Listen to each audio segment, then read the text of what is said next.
தங்கச்சியா தம்பி தம்பின்னு தம்பியவே நினைச்சுக்கிட்டு சரியா கூட சாப்பிட மாட்டேங்க. இன்னைக்காவது வகை நிறைய சாப்பிடு. இல்ல அண்ணன் இல்ல எதுக்குல பாக்க இல்ல ஒரு வாரத்துக்கு சேர்த்து ஹோல்சேலா சாப்பிடுவார் போல இருக்க அண்ணன். இந்த சோறு கறி குழம்புக்கு மட்டும் இன்னும் குடல் குழம்பு இருக்குது, ரசம் இருக்குது.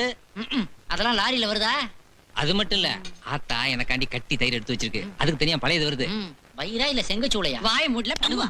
திங்கிற புள்ளைய பார்த்து கண்ணு வைக்க. உன்ன மாதிரி ஊர் சுத்தி பயவல நினைச்சியா? நாங்கெல்லாம் வயிறு நிறைய சாப்பிடணும், வஞ்சனம் இல்லாம உழைக்கணும். ஆஹா, அருமையான பாலிசி. Keep it up. இந்தியாவுல ஏன் உணவு பஞ்சம் வராது? டேய், என்ன கோழி கொத்துற மாதிரி கொத்திக்கிட்டு இருக்கற? இப்படி சாப்பிட்டா உடம்புல எப்படி தெம்பு இருக்கும்? எப்படி படிப்ப நீ? இந்த பார், எப்படி சாப்பிடுறதுன்னு இப்ப நான் சொல்லி தரேன் பார்.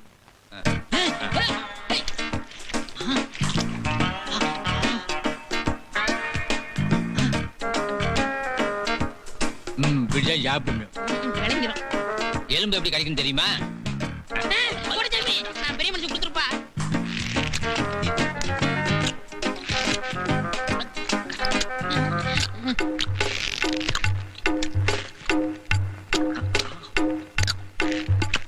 இப்படித்தான் எலும்பு கழிக்கணும். அண்ணன் ஊட்டி விடுத சாப்பிடுப்போ. உங்க லக்கேஜ் அப்படியே இருக்குதே. நான் என்ன சாப்பிடவே ஆரம்பிக்கலவா? தம்பி எப்படி சாப்பிடணும்னு சொல்லி கொடுத்துட்டு இருக்கேன். ஆமா, நீ சாப்பிடல? வேறு இறைய எவையா திம்பா?